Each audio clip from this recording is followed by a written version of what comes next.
નમસ્કાર. ચાલો આજે અંગ્રેજી ગ્રામરના બે એવા શબ્દોને સમજીએ જેમાં મોટાભાગે ગૂંચવણ થાય છે. હા, હું વાત કરી રહી છું સિન્સ અને અન્ટિલની. તૈયાર છો? ચાલો આ બંને શબ્દો પર માસ્ટરી મેળવીએ. ચાલો આની પાછળનું કારણ સમજીએ. ક્યારે વિચાર્યું છે કે સિન્સ અને અન્ટિલ જેવા બે સાવ સાદા શબ્દો પરીક્ષામાં આટલા બધા માર્ક્સ કેમ કપાવી દે છે? જો આવું લાગતું હોય તો તમે એકલા નથી. ઘણા લોકો આ જ ભૂલ કરે છે. પણ હવે ચિંતા કરવાની જરૂર નથી. આજે આપણે આ કન્ફ્યુઝનને જડમૂળથી દૂર કરી દઈશું. તો આપણો પ્લાન એકદમ સિમ્પલ છે.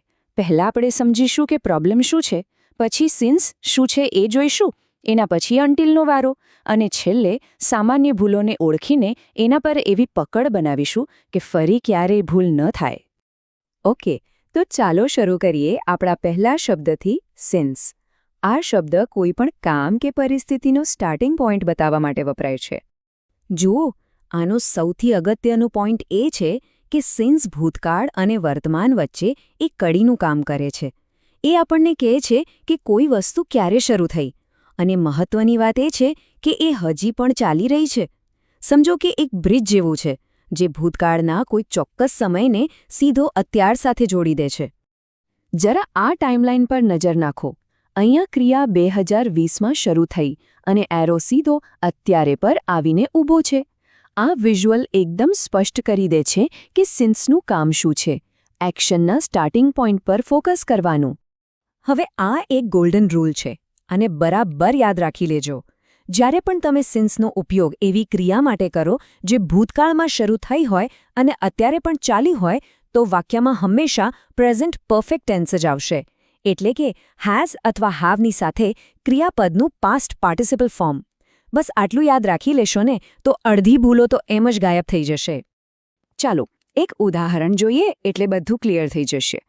I live here since 2020. આ વાક્ય ખોટું છે. સાચું વાક્ય છે આઈ હેવ લિવ્ડ હિયર સિન્સ 2020. અહીં હેવ લિવ્ડ, જે પ્રેઝન્ટ પરફેક્ટ ટેન્સ છે, એ બતાવે છે કે રહેવાની ક્રિયા 2020માં શરૂ થઈ હતી અને હજુ પણ ચાલુ જ છે. ચાલો આ નિયમને મગજમાં ફિટ કરવા માટે થોડા નવા ઉદાહરણો જોઈએ. આ કેફે સવારના 8 વાગ્યાથી ખુલ્લું છે. જ્યારથી એણે કસરત શરૂ કરી છે એને સારું લાગે છે. ગયા મહિનાની કોન્ફરન્સ થઈ ત્યારથી અમે એમને જોયા નથી. કંપનીએ એની સ્થાપના થઈ ત્યારથી ખૂબ જ ઝડપથી ગ્રોથ કર્યો છે, અને તેણી 5 વર્ષની હતી ત્યારથી પિયાનો વગાડે છે. આ બધા વાક્યોમાં તમે જોયું, સિન્સ એક સ્ટાર્ટિંગ પોઈન્ટને આજ સાથે જોડી રહ્યું છે. તો શરૂઆત કેવી રીતે બતાવવી એ તો આપણે શીખી લીધું. હવે જોઈએ કે કોઈ ક્રિયાનો અંત એટલે કે ફિનિશ લાઇન કેવી રીતે બતાવવી, અને એના માટે આપણો શબ્દ છે અન્ટિલ. અન્ટિલ અથવા એનું જ શોર્ટ ફોર્મ ટિલ એ બતાવવા માટે વપરાય છે કે કોઈ ક્રિયા ક્યારે પૂરી થશે અથવા અટકશે. સિન્સ શરૂઆત પર ફોકસ કરે છે, જ્યારે અન્ટિલ અંત પર. બસ આટલું જ ફરક છે. આ બીજી ટાઈમલાઈન જુઓ. અહીંયા એક્શન અત્યારે ચાલી રહી છે અને શુક્રવાર સુધી ચાલશે. શુક્રવાર એનો એન્ડ પોઈન્ટ છે. આ બતાવે છે કે અન્ટિલ હંમેશા ડેસ્ટિનેશન એટલે કે અંતિમ બિંદુ વિશે વાત કરે છે, શરૂઆત વિશે નહીં. તો પછી અન્ટિલ અને ટિલમાં શું ફરક છે?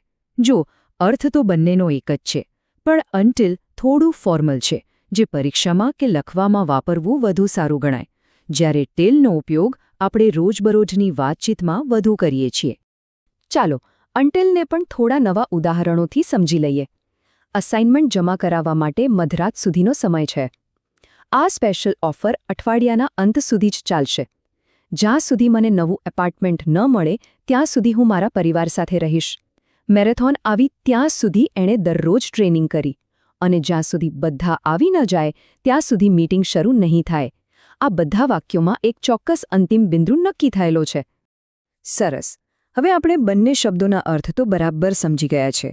તો ચાલો હવે એ જોઈએ કે લોકો સામાન્ય રીતે ક્યાં ભૂલો કરે છે, જેથી આપણે એ ભૂલોથી બચી શકીએ અને આ ટોપિક પર પૂરેપૂરી પકડ મેળવી શકીએ. આ ભૂલ તો બહુ જ કોમન છે. યાદ રાખો, સિન્સનો ઉપયોગ શરૂઆતના સમય માટે થાય છે, સમયના ગાળા માટે નહીં. 2 કલાક એ સમય ગાળો છે, શરૂઆતનો પોઈન્ટ નથી. એટલે સાચું વાક્ય છે I have been here for 2 hours.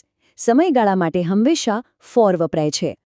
બીજી એક મોટી ભૂલ છે ભવિષ્યકાળ માટે સિન્સ વાપરવાની. સિન્સ હંમેશા ભૂતકાળના કોઈ શરૂઆતના પોઈન્ટ માટે જ વપરાય. ભવિષ્યમાં કોઈ ક્રિયા ક્યારે પૂરી થશે એ બતાવવા માટે હંમેશા અન્ટિલનો ઉપયોગ કરો. એટલે I will study since Friday ખોટું છે. સાચું વાક્ય છે I will study until Friday. તો ચાલો ફટાફટ આખા વિષયનો સારાંશ જોઈ લઈએ. સિન્સ એક ગ્રીન સિગ્નલ જેવું છે જે બતાવે છે કે સફર ક્યારે શરૂ થઈ, એટલે કે ભૂતકાળથી અત્યાર સુધી. જ્યારે અન્ટિલ એક રેડ સિગ્નલ છે જે બતાવે છે કે સફર ક્યાં અટકશે, એટલે કે અત્યારથી ભવિષ્યના કોઈ પોઈન્ટ સુધી. બસ આ ગ્રીન અને રેડ સિગ્નલ યાદ રાખશો તો ક્યારેય ભૂલ નહીં થાય. તો આજે આપણે સિન્સ અને અન્ટિલ વચ્ચેનો ભેદ એકદમ સ્પષ્ટ કરી દીધો. પણ આના પરથી એક સવાલ મનમાં આવે છે. ગ્રામરના બીજા એવા કયા નિયમો છે જે દેખાવમાં તો સાવ સહેલા લાગે છે પણ વાપરતી વખતે આપણને ગૂંચવી દે છે? આના પર વિચારજો અને શીખતા રહેજો.